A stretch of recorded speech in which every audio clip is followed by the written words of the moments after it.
storm over the Pacific. Is Australia prepared for a new Cold War with China?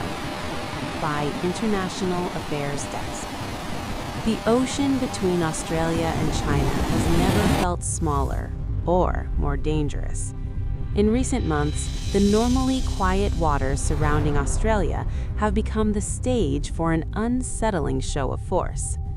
Chinese warships have been detected operating close to Australian territory, conducting exercises that defense officials describe as provocative and strategically calculated. What was once unthinkable, a direct military confrontation between Beijing and Canberra, now feels like a possibility being quietly rehearsed. The tension is no longer theoretical. It is visible on radar screens, heard in diplomatic warnings, and felt across the Pacific region. Warships at Australia's doorstep. Track that Australian contact naval immediately. commanders have I confirmed want an a increase trajectory in Chinese confirmation naval within activity 30 in the region, seconds. including surveillance missions and exercises conducted near key Australian sea lanes. These maneuvers are not random, experts say. They are deliberate signals. For decades, Australia relied on geography as its greatest defense, protected by vast oceans and distance from major powers. But modern warfare has erased that comfort. Long-range missiles, cyber operations, and advanced naval fleets mean that threats can arrive without warning. Rear Admiral Mark Hammond of the Royal Australian Navy recently acknowledged the changing reality. The environment we operate in today is fundamentally different from even 10 years ago. We are dealing with an adversary that is modern, capable, and increasingly assertive. That adversary, from Australia's perspective, is clear. China insists its military rise is peaceful and defensive, yet the steady expansion of its navy, the construction of artificial islands in the South China Sea, and its growing presence near Australian waters tell a more complicated story. The quiet war already underway. While headlines focus on warships and missiles, many analysts argue that the real battle is being fought far from any battlefield. It's already happening, says Professor Elaine Carter, a strategic studies expert at the University of Sydney. This is not just a military competition, it's an economic and psychological war designed to reshape the region without firing a single shot.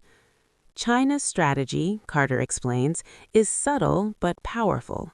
Use economic influence, infrastructure investment, and political leverage to gradually pull Pacific nations into its orbit. Nowhere is this more visible than in Tonga. Debt traps and diplomatic leverage. Over the past decade, China has poured billions of dollars into small Pacific Island nations through loans and infrastructure projects. Officially, these initiatives are part of Beijing's Belt and Road program, an ambitious global development plan.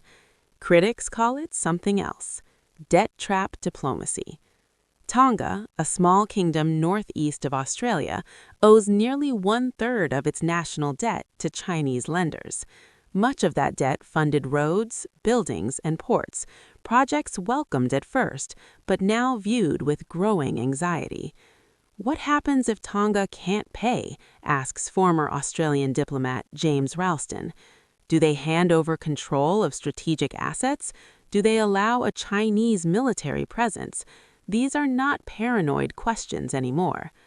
Similar patterns are emerging across the Pacific, from Papua New Guinea to the Solomon Islands, nations that have traditionally relied on Australia as their main partner. For Canberra, the fear is clear. China is slowly surrounding Australia with influence rather than armies. A region divided by power.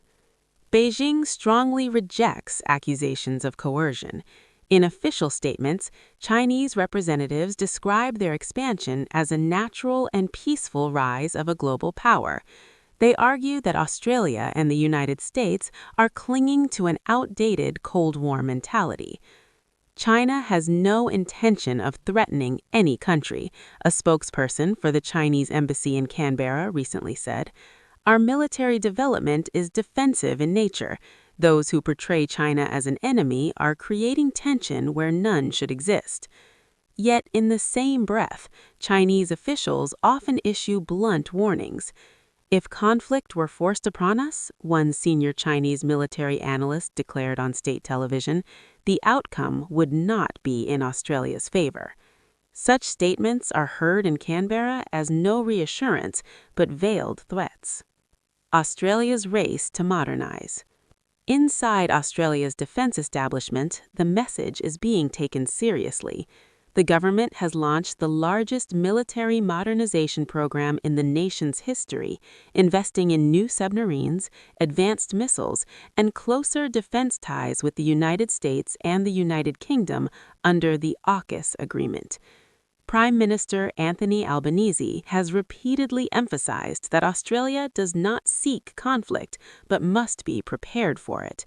He said, "We want peace and stability in our region, but peace is preserved through strength and readiness." Critics, however, warn that Australia may already be playing catch-up. For years, defense spending and strategic planning assumed a relatively benign regional environment. That assumption, analysts say, is now shattered. From diplomacy to deterrence. Perhaps the most striking change has been in Australia's tone. Where once Canberra prioritized trade and diplomacy with its largest economic partner, it now speaks increasingly of deterrence and resilience. Chinese trade sanctions imposed on Australian goods in 2020 after Canberra called for an investigation into the origins of COVID-19 served as a wake-up call. The message was clear: economic dependence can be weaponized.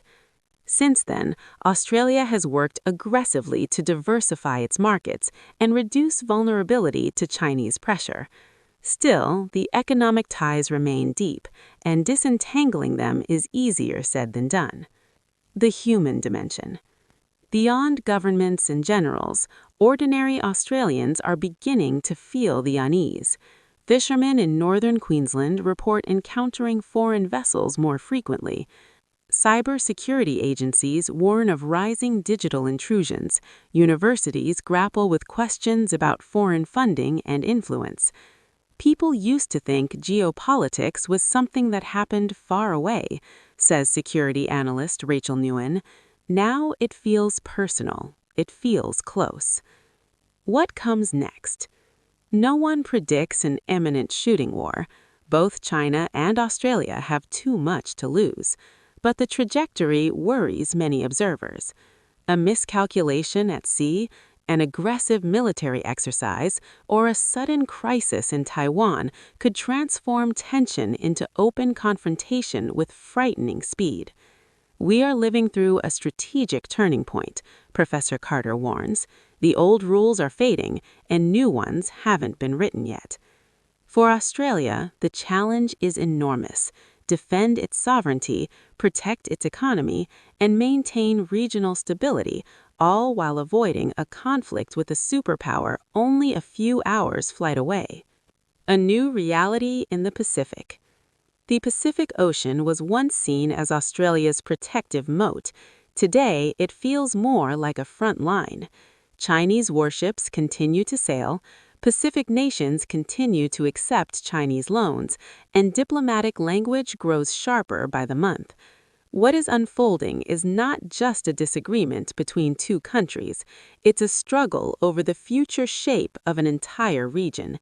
And as the winds shift across the Pacific, Australians are beginning to ask a question that would have seemed absurd a generation ago. Is the nation ready for the storm that may be coming?